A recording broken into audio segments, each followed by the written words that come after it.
नमस्कार साथियों, हमने पिछले वीडियो में आर्थिक नियोजन एवं नीति आयोग के बारे में अध्ययन किया था।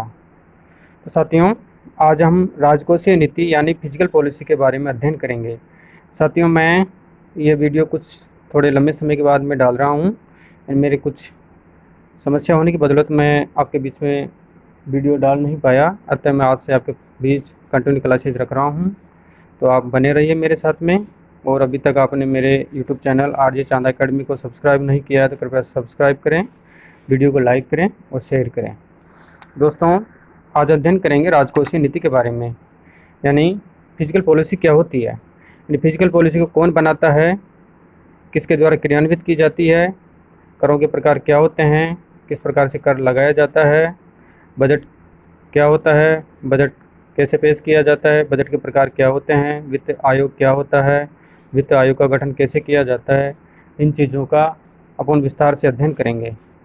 ठीक है साथियों, तो बात करते हैं राजकोषीय नीति की, यानी सार्वजनिक आय, सार्वजनिक व्यय, सार्वजनिक ऋण, करारोपण, बजट घाटे, अनुदान और हिनात प्रबंधन या घाटे की वित्त व्यवस्था से संबंधित नीतियां ही राजकोषीय नीतियां कहलाती है। यानी जो सरकार द्वारा सार्वजनिक आय प्राप्त की जाती है, सार्वजनिक व्यय किया जाता है, जो ऋण लिया जाता है, टैक्स लगाया जाता है और सब्सिडीज दी जाती है, और हिनात प्रबंधन या घाटे की वित्त व्यवस्था से संबंधित दो पॉलिसीज बनाई जाती है, वही राजकोषीय नीति कहलाती है। यानी करारोपण, सार्वजनिक व्यय तथा सार्वजनिक ऋण राजकोषीय नीति के प्रमुख घटक है। सरकार राजकोषीय नीति के द्वारा निजी क्षेत्रों के लिए संसाधनों की उपलब्धता, संसाधनों का आवंटन तथा आर्थिक विकास में सार्वजनिक क्षेत्र की भूमिका इत्यादि को प्रभावित करती है। इस नीति का संचालन सरकार वित्त मंत्रालय की सहायता से स्वयं करती है। यानी राजकोषीय नीति का संचालन सरकार वित्त मंत्रालय की सहायता से करती है। यानी कैसे करती है? जो वित्त मंत्रालय होता है उसकी सहायता से राजकोषीय नीति का संचालन किया जाता है। राजकोषीय नीति के तहत अत्यधिक मुद्रास्फीति की स्थिति में कम से कम घाटे का बजट बनाने तथा कम से कम हिनात प्रबंधन का सहारा लेने की नीति अपनाई जाती है। साथ ही साथ आवश्यक वस्तुओं पर से कर को कम या समाप्त कर दिया जाता है। अनुदान को भी बढ़ा दिया जाता है ताकि आधारभूत वस्तुओं तक आम जनता की पहुंच भी हो सके। यानी जो सरकार द्वारा राजकोषीय नीति अपनाई जाती है उसके अंतर्गत सर्वप्रथम सरकार द्वारा मुद्रास्फीति यानी महंगाई को कम करने के लिए सरकार द्वारा अनुदान दिया जाता है, कर की दरों में कमी कर दी जाती है या कर को बिल्कुल ही समाप्त कर दिया जाता है, जिससे कि जनता के अंदर आधारभूत चीज़ों की पहुंच उपलब्ध हो सके। अब बात करते हैं आगे राजकोषीय नीति के घटक, यानी जो फिजिकल पॉलिसी होती है उसके मेजर फैक्टर क्या क्या होते हैं।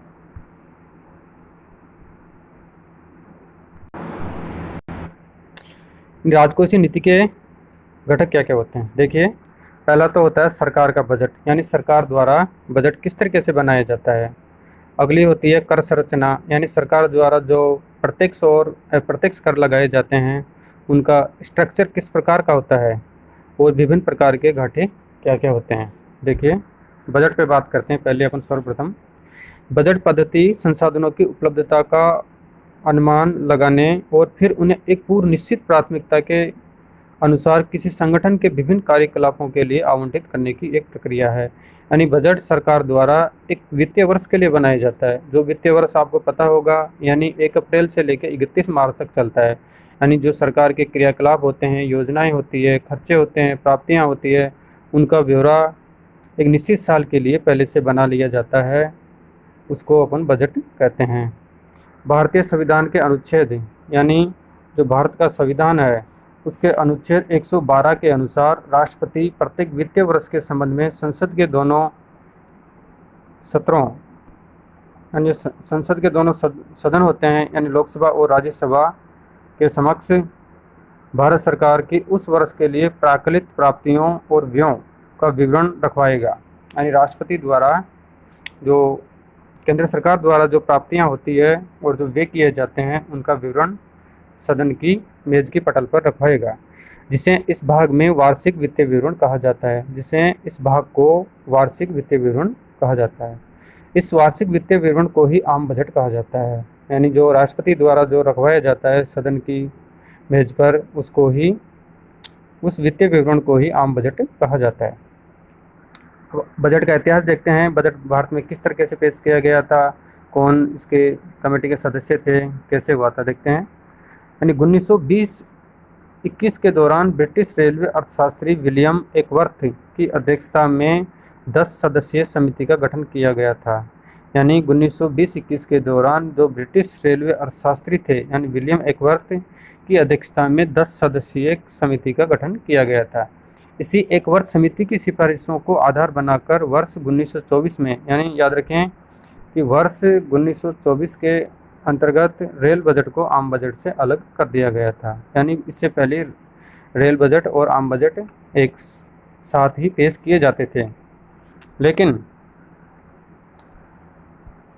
बजट 2017-18 से, यानी मोदी सरकार के द्वारा बजट 17-18 से रेल बजट को समाहित करके, यानी रेल बजट को बंद करके आम बजट में ही इसको शामिल कर लिया गया है। यानी जो पहले रेल बजट अलग पेश किया जाता था और आम बजट अलग पेश किया जाता था, उन दोनों को समाहित करके वित्तीय वर्ष 2017-18 से रेल बजट और आम बजट को एक कर दिया गया है।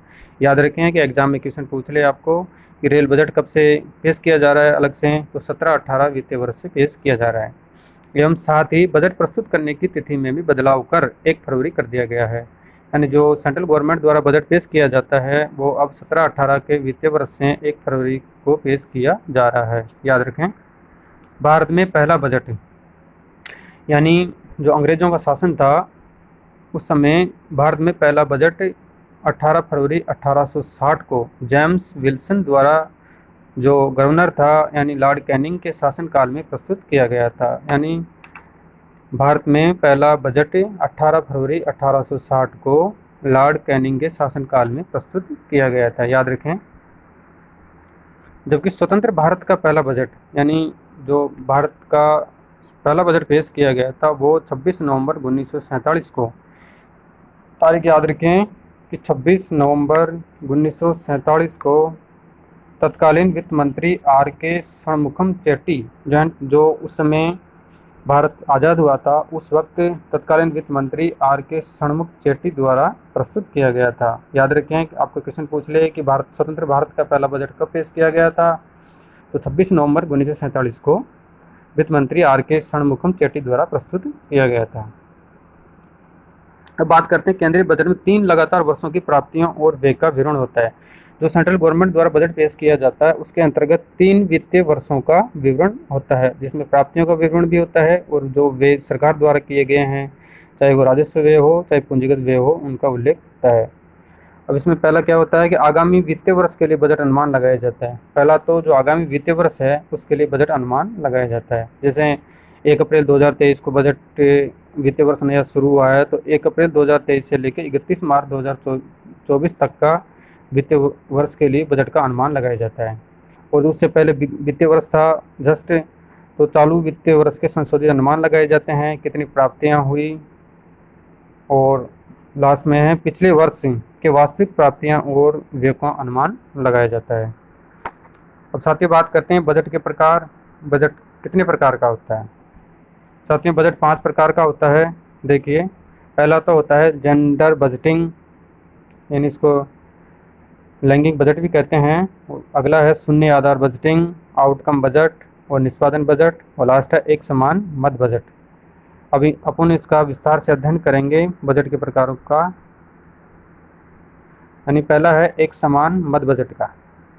एक समान मद बजट की परिभाषा एक ऐसे बजट के रूप में की गई है जिसमें अलग अलग वित्तीय विवरण मदों की लागत केंद्रों तथा विभागों द्वारा समूहकृत किया जाता है। एक समान पद्धति में बजट पद्धति के संबंध में व्यय को उसके उद्देश्यों अथवा एक समान मदों के अनुसार सूचीबद्ध किया जाता है। यानी इस बजट के अंतर्गत, एक समान मद बजट के अंतर्गत जो अलग अलग वित्तीय विवरण होते हैं उनको एक साथ समूहकृत किया जाता है, यानी एकीकृत किया जाता है। एक समान पद्धति अपनाई जाती है, इसलिए इसको एक समान मद बजट कहा जाता है। अगला बजट है निष्पादन बजट, यानी परफॉर्मेंस बजट। भारत सरकार द्वारा वित्तीय वर्ष 1975-76, साथियों याद रखें कि भारत सरकार द्वारा वित्तीय वर्ष कौन सा 75-76 के आम बजट से निष्पादन बजट की शुरुआत की गई थी। यानी इससे पहले निष्पादन बजट नहीं था। 1975-76 का जो वित्तीय वर्ष था उससे निष्पादन बजट की शुरुआत की गई थी। निष्पादन बजटिंग सार्वजनिक व्यय को कार्यों, प्रोग्राम तथा निष्पादन इकाई के संदर्भ में प्रदर्शित करने की एक प्रणाली है जिसका उद्देश्य राजकीय उत्पाद तथा लागत को सामने लाना है। यानी निष्पादन बजट के अंतर्गत निष्पादन बजटिंग सार्वजनिक व्यय होते हैं, उनके जो क्या कार्य होते हैं, प्रोग्राम होते हैं, जो उनकी यूनिट्स होती है, उसके संदर्भ में इनको प्रदर्शित किया जाता है। ठीक है साथियों, अगला बजट है आउटकम या परिणाम बजट। आउटकम बजट वह बजट है जिसमें सरकार के विभिन्न विकासात्मक कार्यक्रमों को परिणामों को प्रस्तुत किया जाता है। यह विभिन्न मंत्रालयों एवं विभागों के प्रदर्शन का एक रिपोर्ट कार्ड होता है। यानी जो केंद्र सरकार के विभिन्न मंत्रालय विभाग होते हैं उनका एक समूहकृत एक रिपोर्ट कार्ड होता है। पहला आउटकम बजट संसद द्वारा, याद रखें कि पहला आउटकम बजट संसद द्वारा 25 अगस्त 2005 को पारित किया गया था। एग्जाम में क्वेश्चन पूछ ले आपको कि आउटकम या परिणाम बजट पहले कब पेश किया गया था। सर्वप्रथम तो पहला आउटकम बजट संसद द्वारा 25 अगस्त 2005 को पारित किया गया था। अब बात करते हैं शून्य आधार बजटिंग की। यानी शून्य आधार बजटिंग क्या होता है। शून्य आधार बजट की विचारधारा 1970 के दशक में आरंभ हुई थी। यानी ये विचारधारा साथियों कब आरंभ हुई थी, 1970 के दशक में आरंभ हुई थी। वित्त मंत्रालय ने सरकार के सभी मंत्रालयों विभागों को संबोधित करके अपने 10 जुलाई 1986 के परिपत्र के माध्यम से शून्य आधारित बजट पद्धति औपचारिक रूप से लागू की गई। भारत में शून्य आधार बजटिंग को 1987-88 के आम बजट के साथ शुरू किया गया था। याद रखें कि शून्य आधार बजटिंग प्रणाली को भारत में कब लागू किया गया था। तो शून्य आधार बजटिंग प्रणाली को भारत में जो आम बजट था 1987-88 वाला, उसके साथ शुरू किया गया था। इसके अंतर्गत प्रत्येक बजट पद्धति चक्र शून्य से शुरू होता है। यानी इसकी विशेषता क्या होती है कि इसके अंतर्गत प्रत्येक बजट की प्रणाली जो अपनाई जाती है उस हर वर्ष नए सिरे से यानी शून्य से स्टार्ट होती है। सार्वजनिक व्ययों में अपव्ययता में कमी लाने हेतु इस अवधारणा का प्रयोग किया गया था। यानी जो सरकार द्वारा सार्वजनिक व्यय किए जाते हैं उनमें जो खर्चे होते हैं उनमें कमी लाने के लिए इस शून्य आधार बजटिंग प्रणाली का प्रयोग किया गया था। एग्जाम में क्वेश्चन पूछे कि शून्य आधार बजटिंग प्रणाली क्यों लागू की गई थी, तो आप याद रखें कि जो सरकार द्वारा सार्वजनिक व्यय किया जाता है उसमें कमी लाने के लिए इस अवधारणा का प्रयोग किया गया था। अगला बजट है जेंडर बजटिंग। यानी भारत में जेंडर बजटिंग की अवधारणा की शुरुआत वित्तीय वर्ष 2005-06 के आम बजट से की गई थी। यानी याद रखें कि जेंडर बजटिंग की शुरुआत कौन से वित्तीय वर्ष से की गई थी, 2005 और 6 का बजट सरकार द्वारा पेश किया गया था उस समय से लागू की गई थी। जेंडर बजटिंग का सबसे पहला प्रयोग 1982 में ऑस्ट्रेलिया में किया गया था। यानी ये क्वेश्चन अपने काम का नहीं है, पर याद रखें कि जेंडर बजटिंग की प्रणाली सर्वप्रथम कहाँ लागू हुई थी, तो ये प्रणाली सर्वप्रथम ऑस्ट्रेलिया में लागू की गई थी। सरकार द्वारा निर्मित ऐसा बजट जो संसाधनों एवं कार्यों का आवंटन लिंग के आधार पर करता है। मैंने आपको पहले बताया था ना जेंडर बजटिंग क्या होता है। यानी जो लिंग के आधार पर करता है उसे जेंडर बजटिंग कहा जाता है। ठीक है साथियों, ये तो आपका बजट हो गया। अब बात करते हैं कि भारत की जो निधियाँ होती है, फंड्स होती हैं, कौन कौन सी होती है। याद रखें कि जो भारत की संचयी निधि है यानी कंसोलिडेटेड फंड है वो अनुच्छेद 266 क्लोज 1 के तहत होती है। अनुच्छेद याद रखें, आपका एग्जाम में क्वेश्चन पूछ सकते हैं एग्जामिनर कि संचित निधि कौन से अनुच्छेद के अंतर्गत होती है, तो 266 क्लोज 1 के तहत होती है। लोक लेखा निधि होती है 266 क्लोज 2 के तहत होती है। और आकस्मिक निधि, जो आकस्मिक निधि होती है वो अनुच्छेद 267 के तहत होती है। अब बात करते हैं साथियों सरकार की जो प्राप्तियां क्या क्या होती है और केंद्रीय बजट क्या होता है उसके बारे में अध्ययन करेंगे। ठीक है साथियों, सरकारी प्राप्तियां दो प्रकार की होती है, एक तो राजस्व प्राप्तियां होती है और एक होती है पूंजीगत प्राप्तियां। अब केंद्रीय बजट के अंतर्गत एक राजस्व बजट आता है, दूसरा आता है पूंजीगत बजट। अब आपको ये कन्फ्यूज होगा कि राजस्व बजट और पूंजीगत बजट क्या होता है। देखिए साथियों, राजस्व व्यय या आय या पूंजीगत व्यय या आय यह होती है कि राजस्व आय के अंतर्गत एक वर्ष के संसाधनों का लेखा किया जाता है, जबकि पूंजीगत बजट के अंतर्गत एक वर्ष से अधिक का लेखा जोखा किया जाता है। अब बात करते हैं राजस्व बजट के अंतर्गत राजस्व प्राप्तियों में क्या क्या प्राप्तियां होती है। देखते हैं कि कुल राजस्व प्राप्तियों के अंतर्गत क्या क्या प्राप्तियां होती है। यानी कर दो प्रकार के होते हैं। एक प्रत्यक्ष कर होता है जिसके अंतर्गत आईटी यानी इनकम टैक्स आयकर आता है, और निगम कर कॉर्पोरेट कर आता है। यानी प्रत्यक्ष कर दो प्रकार के होते हैं, एक तो आयकर और निगम कर होता है। अब अप्रत्यक्ष कर के यानी इनडायरेक्ट टैक्स के अंतर्गत उत्पाद यानी उत्पाद वस्तु एवं सेवा कर आता है, यानी एक्साइज ड्यूटी और जीएसटी आता है। और अगला है गैर कर राजस्व प्राप्तियों के अंतर्गत सरकारी उपक्रम, जो सरकारी कंपनीज है, जो उपक्रम है भारत सरकार के, उनसे जो लाभांश प्राप्त होता है, डिविडेंड प्राप्त होता है, वो प्राप्तियां आती है। ब्याज की प्राप्तियां आती है सरकार द्वारा किसी संस्थान या किसी अन्य को जो पैसा उधार दिया जाता है, उनसे जो सरकार को ब्याज की प्राप्तियां होती है वो शामिल होती है। सरकार द्वारा कोई फीस प्राप्त की जाती है या कोई जुर्माना लगाया जाता है, या आरबीआई द्वारा जो करेंसी छपाई की जाती है, टकसाल मिंट्स होती है, उनसे जो प्राप्त आय होती है वो राजस्व प्राप्तियां कहलाती है। और अन्य विविध स्रोतों से जो प्राप्त आय होती है वो भी राजस्व प्राप्तियां कहलाती है। अब बात करते हैं राजस्व व्यय। अपन ऊपर बात करी राजस्व प्राप्तियों की, अब बात करते हैं राजस्व व्यय की। राजस्व व्यय के अंतर्गत ब्याज का भुगतान होता है, जो सरकार द्वारा पैसा उधार लिया जाता है शॉर्ट टर्म के लिए, जैसे ब्याज का भुगतान है, सब्सिडी है, अनुदान, रक्षा व्यय है, राज्यों को अनुदान दिया जाता है, सामान्य सेवाएं जैसे पुलिस की सेवाएं हैं, प्रशासन की है, आदि पर व्यय किया जाता है, वो राजस्व व्यय कहलाते हैं। यानी जिनका संबंध एक वित्तीय वर्ष से होता है वो राजस्व प्राप्तियां व्यय कहलाते हैं। अब बात करते हैं पूंजीगत बजट के अंतर्गत पूंजीगत प्राप्तियां क्या क्या होती है। यानी ऐसी प्राप्तियां जो एक वर्ष से अधिक की होती है उन्हें पूंजीगत प्राप्तियां कहते हैं। यानी अंतर बाजार उधारी होती है, एक तो जो आंतरिक बाजार उधारी होती है वो पूंजीगत प्राप्तियां होती है।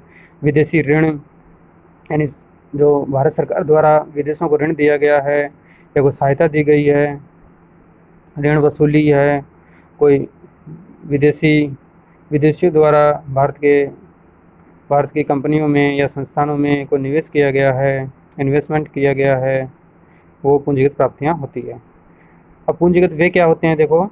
यानी सरकार भारत से बाहर विदेशी कंपनियों में कोई निवेश करती है, जो ऋण उधार लिया गया है उसका पुनर्भुगतान करती है, ऋण का वितरण करती है अन्य देशों को, उनको पूंजीगत व्यय कहा जाता है।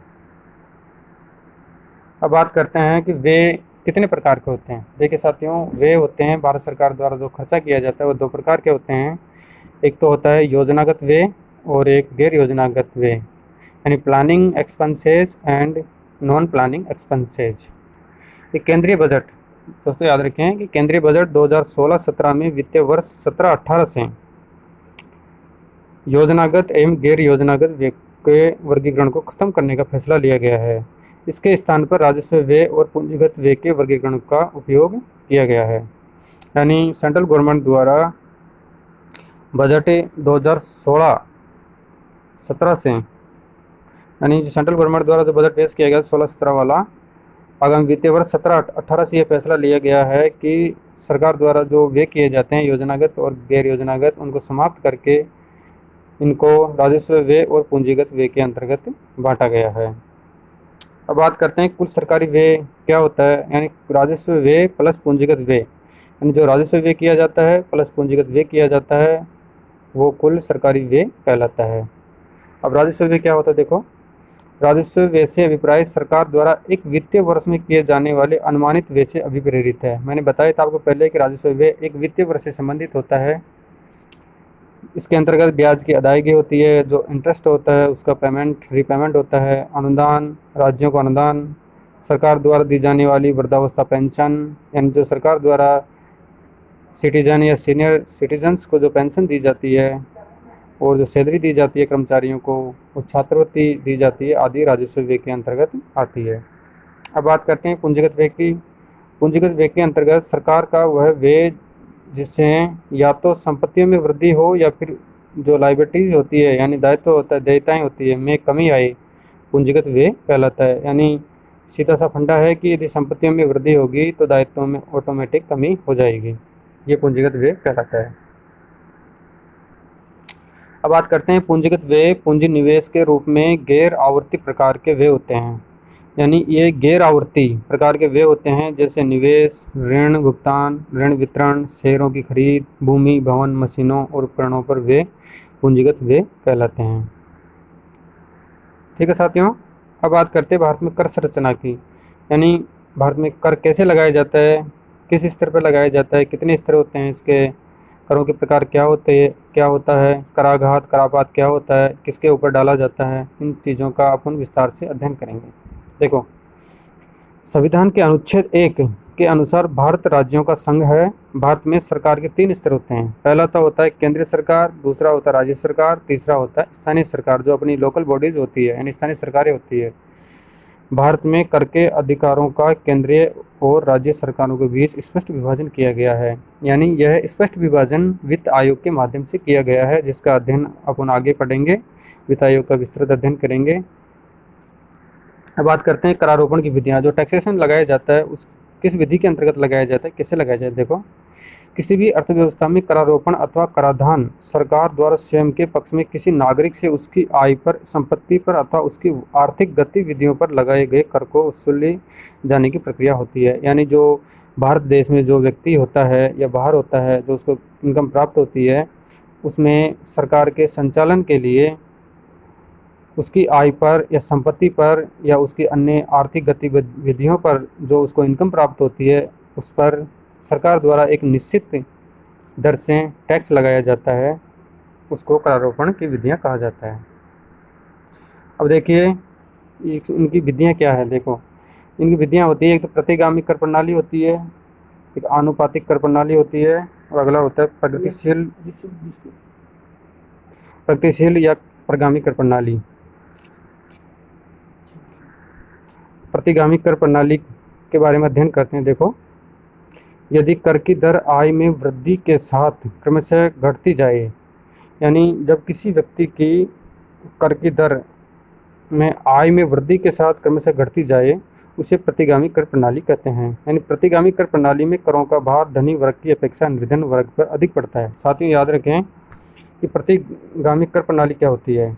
यानी जब किसी व्यक्ति की आय में वृद्धि के साथ क्रमशः घटती जाए, यानी जब किसी व्यक्ति की आय बढ़ने की बजाय घटती जाए, तो उसे प्रतिगामी कर प्रणाली कहते हैं। इस कर प्रणाली के अंतर्गत करों का भार धनी वर्ग की अपेक्षा निर्धन वर्ग पर अधिक पड़ता है। तो एग्जाम में क्वेश्चन पूछ ले आपको कि निर्धन वर्ग पर भार किस कर प्रणाली के अंतर्गत पड़ता है, तो याद रखें कि प्रतिगामी कर प्रणाली के अंतर्गत धनी वर्ग की अपेक्षा निर्धन वर्ग पर अधिक भार पड़ता है। अगला है आनुपातिक कर प्रणाली। यानी यदि कर की दर आय में परिवर्तन के साथ भी परिवर्तित न हो, यानी विभिन्न आय वर्गों के करदाताओं के लिए कर की दर एक समान हो, तो ऐसी कर प्रणाली को आनुपातिक कर प्रणाली कहा जाता है। यानी सभी व्यक्तियों पर समान दर से कर लगाया जाए, उसे ही आनुपातिक कर प्रणाली कहा जाता है। अगला है प्रगतिशील या प्रगामी कर प्रणाली। यानी यह प्रगतिशील कर प्रणाली यह होती है कि यदि किसी व्यक्ति की आय में उत्तरोत्तर वृद्धि होती रहती है, तो उसकी करों की दर में भी ऑटोमेटिक वृद्धि कर दी जाती है। यानी यदि आय में वृद्धि के साथ कर की दर में भी वृद्धि होती जाए, तो ऐसी कर प्रणाली को प्रगतिशील कर प्रणाली कहा जाता है। इस प्रकार के कर में वास्तविक भार धनी वर्ग पर अधिक तथा निर्धन वर्ग पर कम पड़ता है। साथियों, याद रखें, ऊपर वाला में मेजर डिफरेंस यह है कि प्रतिगामी कर प्रणाली के अंतर्गत तो धनी वर्ग की अपेक्षा निर्धन वर्ग पर अधिक भार पड़ता था, जबकि प्रगतिशील या प्रगामी कर प्रणाली के अंतर्गत निर्धन वर्ग की अपेक्षा धनी वर्ग पर अधिक भार पड़ता है। एग्जाम में क्वेश्चन पूछ ले कि प्रगतिशील या प्रगामी कर प्रणाली क्या होती है, इसमें सबसे ज़्यादा भार किस वर्ग पर पड़ता है, तो आपको याद रखना है। अगला है अवक्रमिक कर प्रणाली। यानी अवक्रमिक कर प्रणाली एक ऐसी कर प्रणाली है जिसमें प्रारंभ में कर की दर आय बढ़ने के साथ बढ़ती है, और लेकिन एक निश्चित सीमा के बाद कर की दर स्थिर अथवा निश्चित हो जाती है, चाहे आय कितनी भी हो। यानी इस प्रणाली के अंतर्गत एक निश्चित पॉइंट होता है, एक निश्चित सीमा होती है, उसके पश्चात चाहे किसी भी व्यक्ति की आय कितनी भी बढ़ जाए, लेकिन उसकी कर की दर एक निश्चित रूप से चलती रहती है। अब बात करते हैं साथियों कर की, यानी टैक्सेस की। कर क्या होता है, कर कितने प्रकार का होता है, इसके अंतर्गत कौन कर देता है, कराघात करापात क्या होता है। देखो, कर एक प्रकार का अनिवार्य भुगतान है जो कर आधार से संबंधित व्यक्ति या समूह द्वारा सरकार को बिना किसी प्रतिफल के देना होता है। यानी जो ये कर दिया जाता है सरकार को बिना किसी प्रतिफल कंसिडरेशन के देना होता है। कर न चुकाने या कर चोरी करना कानूनन दंडनीय अपराध है। कर एक अनैच्छिक शुल्क होता है, यानी कोई भी व्यक्ति सरकार को कर देना नहीं चाहता है, उसकी इच्छा के विपरीत लिया जाता है। अगर बेसिक सी बात है कि सरकार यदि कर नहीं लेगी, किसी व्यक्ति से उसको इनकम प्राप्त नहीं होगी, तो वह कैसे अपना संचालन कर पाएगी। तो इसलिए सभी व्यक्तियों से जो कर के दायरे में आते हैं उनसे कर अनिवार्य रूप से वसूल किया जाता है। देखो साथियों, कर दो प्रकार के होते हैं, आपको पहले से पता होगा, हर व्यक्ति जानता है।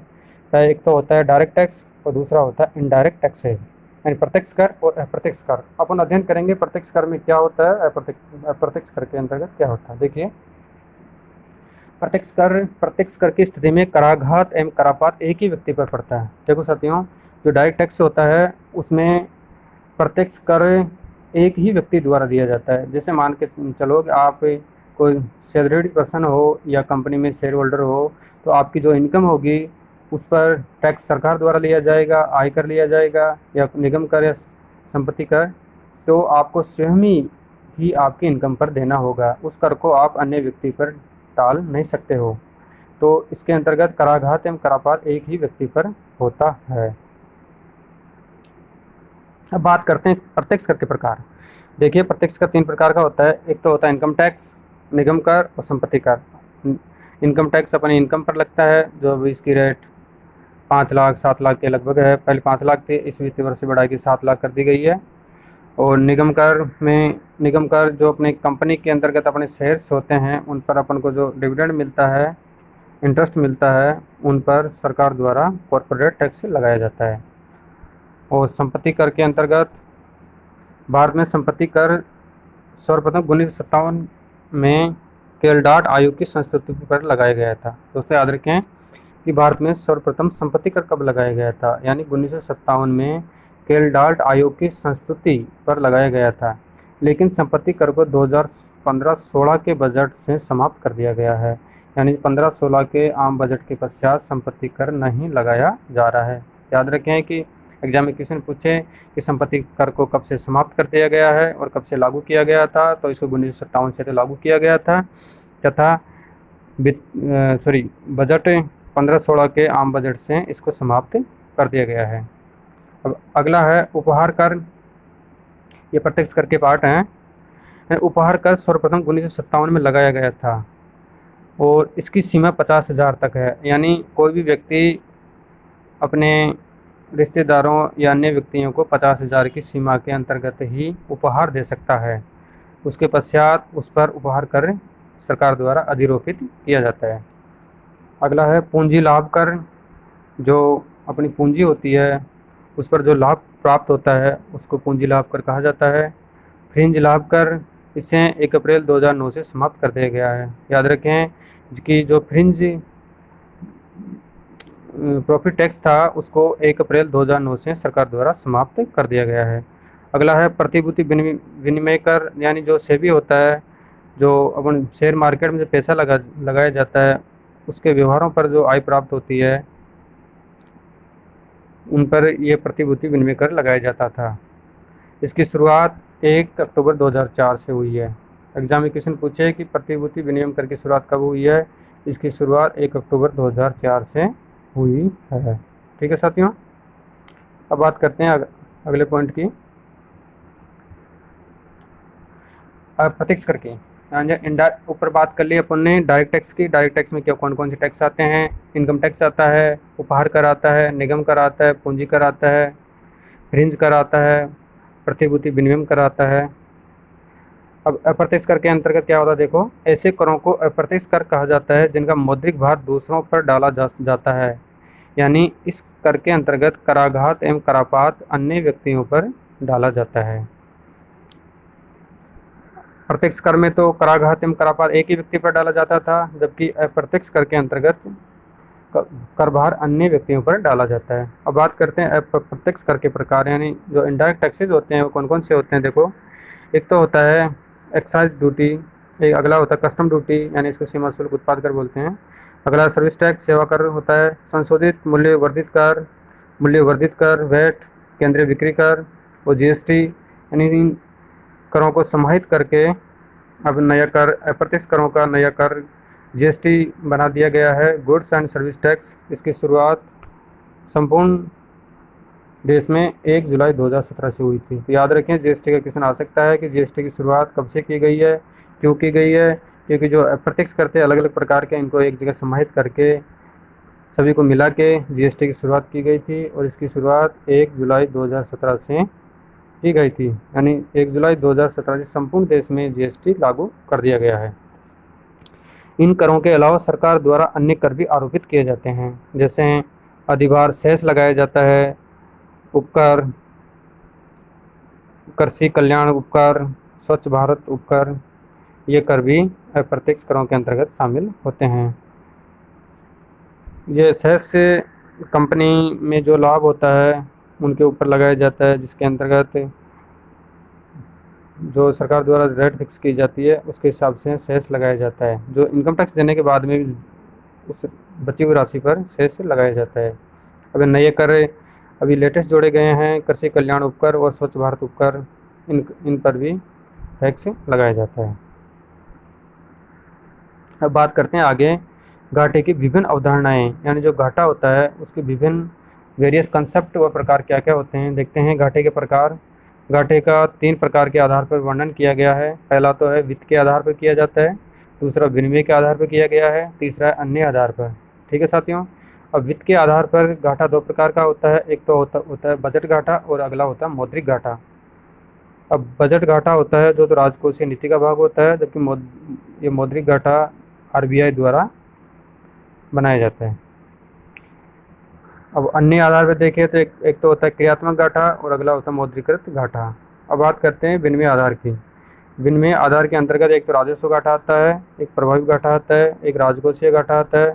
राजकोषीय घाटे के अंतर्गत सकल राजकोषीय घाटा आता है और एक निवल या शुद्ध राजकोषीय घाटा आता है। एक प्राथमिक घाटा होता है तथा एक पूंजीगत घाटा होता है। ये आपको मोटे मोटे रूप से याद रखें, इतना इम्पोर्टेंट नहीं है, पर फिर भी एग्जाम की दृष्टि से ध्यान रखें कि तीनों प्रकारों में किस किस प्रकार से घाटे अपनाए जाते हैं। अब बात करते हैं, पहला बात करते हैं बजट घाटे की, यानी बजट घाटा कैसे निकाला जाता है, इसका क्या सूत्र होता है। देखिए, बजट घाटा निकालने से पहले सर्वप्रथम अपन को कुल बजट प्राप्तियां होती हैं सरकार की, यानी कुल बजट प्राप्तियां जिसमें राजस्व भी होती है, पूंजी भी होती है, में से माइनस कर देंगे कुल बजट व्यय को, यानी कुल बजट प्राप्तियां माइनस कुल बजट व्यय को माइनस करेंगे तो बराबर बजट घाटा अपन को प्राप्त हो जाएगा। या इसका दूसरा सूत्र और है, कुल राजस्व प्राप्तियां प्लस कुल पूंजीगत प्राप्तियां माइनस कुल राजस्व व्यय प्लस कुल पूंजीगत व्यय बराबर कर देंगे तो बजट घाटा प्राप्त हो जाएगा। सूत्र को याद रखिए, एग्जामिनर आपको पूछ सकता है। अब बात करते हैं बजट के प्रकार। देखिए, बजट 3 प्रकार का होता है। एक तो संतुलित बजट होता है, एक बचत का बजट होता है, एक घाटे का बजट होता है।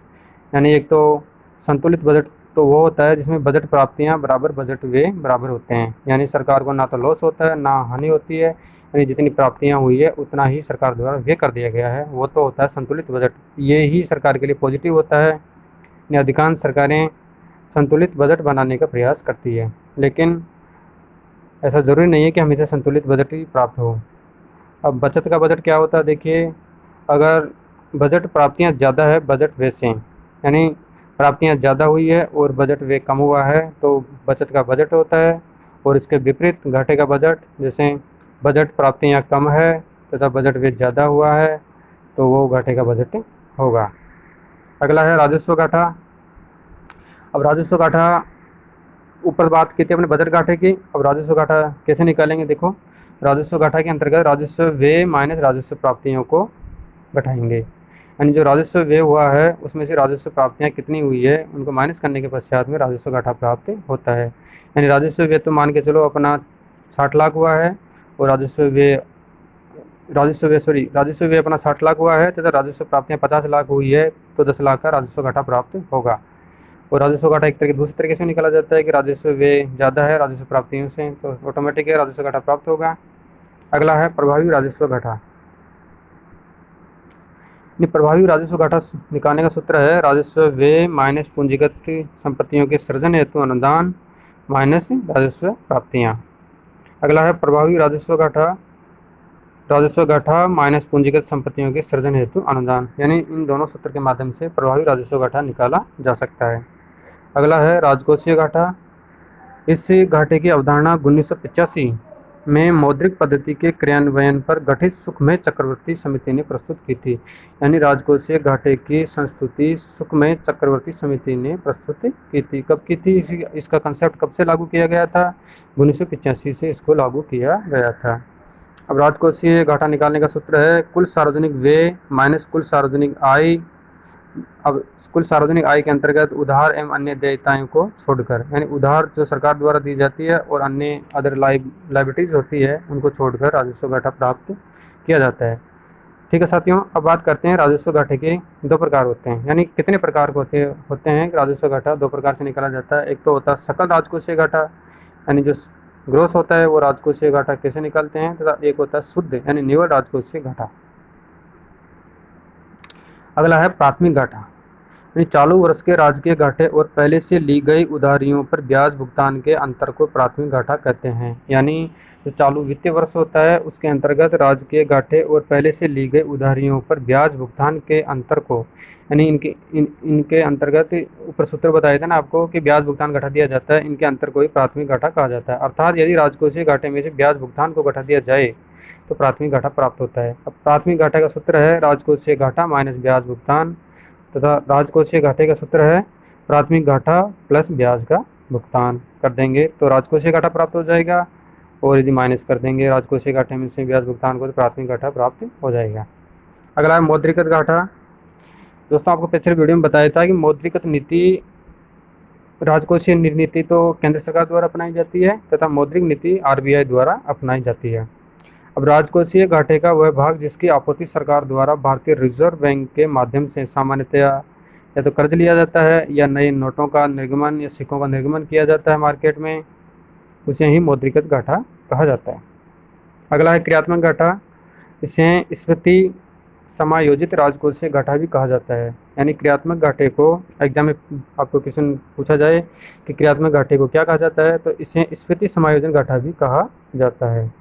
यानी जो मुद्रा जो अपनी महंगाई बढ़ती है उसको समायोजित करने के लिए जो पॉलिसीज़ या प्रक्रिया सरकार द्वारा अपनाई जाती है वो क्रियात्मक घाटा कहलाता है। यदि राजकोषीय घाटे में से मुद्रास्फीति का प्रभाव समाप्त कर दिया जाए, यानी जो फिजिकल घाट डेफिसिट होता है उसमें से मुद्रास्फीति का प्रभाव को अपन समाप्त कर देंगे तो उसे ही हम क्रियात्मक घाटा कहते हैं, यानी उससे क्रियात्मक घाटा अपन को प्राप्त होता है। अब क्रियात्मक घाटे का सूत्र है सकल राजकोषीय घाटा में से स्फीतिक समायोजन को अपन लेस कर देंगे, यानी सकल राजकोषीय घाटा माइनस स्फीतिक समायोजन बराबर क्रियात्मक घाटा प्राप्त होता है। और दोस्तों इंपॉर्टेंट टॉपिक है ये, या थोड़ा अच्छी तरह से देखिए इसको। राजकोषीय उत्तरदायित्व एवं बजट प्रबंधन अधिनियम 2003 यानी FRBM एक्ट आपने नाम सुना होगा। राजकोषीय उत्तरदायित्व एवं बजट प्रबंधन अधिनियम physical responsibility budget management act 2003। देखिए ये क्यों लगाया गया, कब लगाया गया, ये देखते हैं अपन। राजकोषीय घाटे पर नियंत्रण लगाने के उद्देश्य से एक विधिक एवं संस्थागत ढांचे के रूप में राजकोषीय उत्तरदायित्व एवं बजट प्रबंधन अधिनियम 2003 यानी ये फेरा की जगह लागू हुआ था, जो 99 में लागू हुआ था, उसकी जगह FRBM एक्ट 2003 को राष्ट्रपति की सिफारिश स्वीकृति मिलने के बाद 26 अगस्त 2003 से इसे क्रियान्वित किया गया। यानी याद रखें साथियों कि FRBM एक्ट कब लागू हुआ, यानी 26 अगस्त 2003 को राष्ट्रपति की स्वीकृति मिलने के पश्चात इसको लागू किया गया है, जो अभी अनवरत रूप से चल रहा है। अब अगला है घाटे की वित्त व्यवस्था या हिन्नाट प्रबंधन। यानी सरकार द्वारा कई बार घाटा हो जाता है बजट में, तो उसकी पूर्ति करने के लिए जो प्रयास किया जाता है उसको वित्त व्यवस्था या हिन्नाट प्रबंधन कहा जाता है। यानी सरकार द्वारा जिन स्रोतों के माध्यम से बजटरी घाटे एवं राजकोषीय घाटे को पूरा करने का प्रयास किया जाता है उससे घाटे की वित्त व्यवस्था या हिन्नाट प्रबंधन कहा जाता है। सामान्यतः जिस प्रक्रिया के तहत सरकार आरबीआई द्वारा अतिरिक्त नए नोटों एवं सिक्कों को छापकर एवं आंतरिक एवं बाह्य स्रोतों द्वारा ऋण एकत्रित कर विभिन्न घाटों अर्थात बजटरी घाटे एवं राजकोषीय घाटे की पूर्ति करता है। यानी सरकार द्वारा जो नए नोट या सिक्के निर्गमन किए जाते हैं, आंतरिक एवं बाह्य स्रोत से जो ऋण उधार लिया जाता है उनको कलेक्ट किया जाता है तथा राजकोषीय घाटे की पूर्ति करता है, उसे ही इनाद प्रबंधन कहते हैं। किंतु मुद्रास्फीति को प्रोत्साहन देने वाली इस प्रक्रिया यानी इनाद प्रबंधन को 1997 में सरकार द्वारा समाप्त कर दिया गया। यानी जो यह मुद्रास्फीति को बढ़ाती है इनाद प्रबंधन व्यवस्था, क्योंकि सरकार में घाटा होता है, सरकार द्वारा आंतरिक उधारें की जाती है, बाजार में अलग से नोट करेंसी छाप के रेवेन्यू प्राप्त की जाती है, इससे मुद्रास्फीति बढ़ती है। तो सरकार ने मुद्रास्फीति को प्रोत्साहन देने वाली नीति को कंट्रोल करने के लिए इनाद प्रबंधन सिस्टम को 1997 में समाप्त कर दिया गया। यानी इसको कब समाप्त कर दिया गया? 97 में इसको बंद कर दिया गया। और साथ में बात करते हैं कि जो सुधार आयोग की समितियां बनी थी, जो करों के बारे में सरकार की रेवेन्यू बढ़ाने के लिए जो समितियां सरकार द्वारा गठित की गई थी, वो कौन कौन सी समिति थी और किस क्षेत्र से संबंधित समिति थी। देखो, पहला बात करते हैं वाचु समिति, जो प्रत्यक्ष कर से संबंधित थी। एल के जहाँ समिति प्रत्यक्ष कर से संबंधित थी। राजा चेला समिति कर सुधार टैक्स रिफॉर्म से संबंधित थी। रेकी समिति अप्रत्यक्ष कर से संबंधित थी। पार्थ सारथी सोम समिति कर नीति से संबंधित थी। वाई वी रेड्डी ये भारत के आरबीआई के गवर्नर रहे हैं, याद रखें। 2001 में इस समिति का गठन हुआ था। ये समिति आयकर छूटों की समीक्षा के लिए गठित की गई थी। बुरेलाल समिति मोटर वाहन करों में वृद्धि के लिए गठित की गई थी। केलकर समिति 2002 में गठित की गई थी तथा ये डायरेक्ट और इनडायरेक्ट टैक्स के करारोपण से संबंधित थी। अगली है रंगराजन समिति। ये समिति 2006 में गठित की गई थी और ये पेट्रोलियम उत्पादों के संबंध में गठित की गई थी। साथियों, अपना इम्पोर्टेंट टॉपिक की बात करते हैं वित्त आयोग के बारे में। वित्त आयोग अच्छी तरह से याद रखें कि इसका एक या दो क्वेश्चन आने की संभावना है। देखिए, वित्त आयोग क्या है।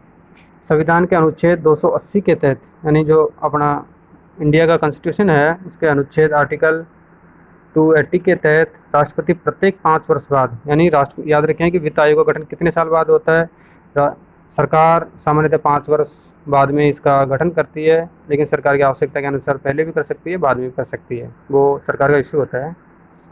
राष्ट्रपति प्रत्येक 5 वर्ष बाद और यदि आवश्यक हो तो उससे पहले भी 5 सदस्य, जिसमें एक अध्यक्ष होता है तथा 4 अन्य सदस्य होते हैं, वित्त आयोग का गठन करेगी। वित्त आयोग का यह कर्तव्य होगा कि कर राजस्व से प्राप्त शुद्ध आगमों का विभाजन केंद्र एवं राज्य सरकारों तथा विभिन्न राज्यों के बीच किस प्रकार से इनका विभाजन किया जाए, इस संबंध में इसकी रिपोर्ट राष्ट्रपति को देगी।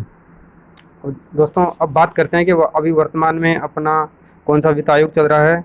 तो वर्तमान में अपना 15वां वित्त आयोग चल रहा है। इसकी अवधि 1 अप्रैल 2020 से लेकर 31 मार्च 2025 तक है, लेकिन सरकार चाहे तो इसको बीच में हटा भी सकती है, नया वित्त आयोग गठित कर सकती है, पर सामान्यतः 5 साल ही हर सरकार द्वारा लागू किया जाता है। तो ये याद रखें कि अपना एग्जाम के दृष्टिकोण से 15वां वित्त आयोग इम्पोर्टेंट रहेगा। इसको आप अच्छी तरह से याद रखें कि इसकी अवधि 1 अप्रैल 2020 से लेकर 31 मार्च 2025 तक है। अब बात करते हैं 14वें वित्त आयोग ने केंद्र सरकार के कर संग्रह अथवा विभाज्य कुल में से राज्यों को मिलने वाली हिस्सेदारी में 10% की वृद्धि की सिफारिश की थी। अब केंद्रीय करों में राज्यों की हिस्सेदारी 32% से बढ़ाकर 42% कर दी गई है। यानी 14वें वित्त आयोग से पहले जो आयोग थे, उनमें जो सेंट्रल गवर्नमेंट को जो पैसा प्राप्त होता था, जो सरकार द्वारा राज्य सरकारों को या स्थानीय सरकारों को बंटवारा करती थी, वो कुल रेवेन्यू का 32% ही बंटवारा करती थी। यानी 68% अपने पास में रखती थी। लेकिन 14वें वित्त आयोग की सिफारिश के बाद में केंद्र सरकार द्वारा 10% वृद्धि की गई है। अब ये वृद्धि बढ़कर 32% से होकर 42% कर दी गई है। यानी सरकार द्वारा कुल रेवेन्यू का 42% अनुदान राज्य सरकारों को या स्थानीय सरकारों को देना होगा। याद रखें, आपको एग्जाम में क्वेश्चन पूछ ले कि 15वें वित्त आयोग के अंतर्गत कर अनुदान कितना प्रतिशत दिया जाता है, तो 42% दिया जाता है। कितना दिया जाता है? 42% दिया जाता है। पहले ये 32% था, इसको बढ़ा के 42% कर दिया गया है। अब दोस्तों, लास्ट में बात करते हैं कि वित्त आयोग के अध्यक्ष, यानी जो अपने अब तक 15 वित्त आयोग गठित हो चुके हैं, जिनके में कौन से वित्त आयोग के अध्यक्ष थे, कौन थे, उनकी समयावधि क्या थी, इसके बारे में पुनः अध्ययन करेंगे। एक बार आप सरसरी निगाह से इनको पढ़ें, याद भी रखें। एग्जाम क्वेश्चन मोस्टली मेरे हिसाब से तो या तो पहला वित्त आयोग पूछा जाएगा या अंतिम वाला 15वां वित्त आयोग के अध्यक्ष के बारे में पूछा जाएगा, इसकी अवधि क्या थी। तो आप दो को अच्छी तरह से याद रखें, हालांकि पढ़ना आपको पूरा है। देखिए, बात करते हैं कि पहले वित्त आयोग के अंतर्गत अध्यक्ष थे केसी नियोगी। इनका कार्यकाल 1952 से 57 था। अगले में के संतानम थे, 57 से 62 थे। अगले में ए के चंद, 62 से 66 थे। अगले में पी.वी. राजमन्नार थे, 66 से 69 थे। अगला महावीर त्यागी, 69 से 74। अगला था के परमानंद रेड्डी, 74 से 79। जे.एम. सेलात थे, 79 से 84। वी चौहान, 84 से 89। एन.के.पी. साल्वे, 89 से 95। के.सी. पंत, 1995 से 2000। और 11 वित्त आयोग के थे ए.एम. खुसरो, 2000 से 2005। और डॉक्टर सी रंगराजन, 2005 से 2010। ये सुधार आयोग समितियों के अध्यक्ष भी रहे हैं सी रंगराजन, पेट्रोलियम सुधार के बारे में थे। और अगला है डॉक्टर विजय केलकर, 13 वित्त आयोग के, 2010 से 2015 में इनकी कालावधि थी। वो 14 वित्त आयोग के अध्यक्ष थे। इनको दोस्तों याद रखें, पहला, 14वां और 15वां यानी वाई.वी. रेड्डी थे। इनका कार्यकाल 2015 से लेकर 2020 था। और अंत में था 15 वित्त आयोग का एन.के. सिंह है। वर्तमान में साथियों याद रखें कि 15वें वित्त आयोग के अध्यक्ष कौन है, तो 15वें वित्त आयोग के अध्यक्ष है एन.के. सिंह। कौन है? एन.के. सिंह। और इस वित्त आयोग की अवधि है 2020 से लेकर 2025, यानी 1 अप्रैल 2020 से लेकर 2025 तक 15वें वित्त आयोग की अवधि है। ठीक है साथियों, आज अपन ने राजकोषीय नीति के बारे में शॉर्ट में जो आपके एग्ज़ाम के दृष्टिकोण से क्वेश्चन आएंगे, मैंने आपको मेरे हिसाब से पूरा पढ़ा दिया है। और आपको क्यूरीज है तो मुझे आप मैसेज कर देना। अपन आज से कंटिन्यू क्लासेस चालू रख रहे हैं और अगला चैप्टर हम अगले वीडियो में आपके सामने लेके आएंगे। तो साथियों, आपने अभी तक चैनल को सब्सक्राइब नहीं किया है तो कृपया सब्सक्राइब ज़रूर करें। और जो अपने दोस्त तैयारी करें उनके साथ वीडियो को शेयर ज़रूर करें। मैं आपको यानी जल्दी ही आपकी इकोनॉमिक्स पूरी हो जाएगी, उसके पश्चात अपन कंटिन्यू जो सब्जेक्ट शेष रही है उनको पूरे करवा देंगे। यानी सितंबर में आपको पूरा कोर्स हो जाएगा। और जहाँ तक आपके रही बात एग्ज़ाम की, तो एग्ज़ाम का आपका अभी तक कोई चांसेस नहीं है कि 17 सितंबर को एग्ज़ाम लगेगी। मेरे विवेक से आपकी 17 सितंबर को एग्ज़ाम नहीं लगेगी, पोस्टपोन होगी, आगे जाएगी। अभी तक तो आपका ये कंफर्म नहीं हो पाया है कि इसमें कौन तो एलिजिबल है, कौन एलिजिबल नहीं है। ठीक है साथियों, मिलते हैं नेक्स्ट वीडियो में। Thank you.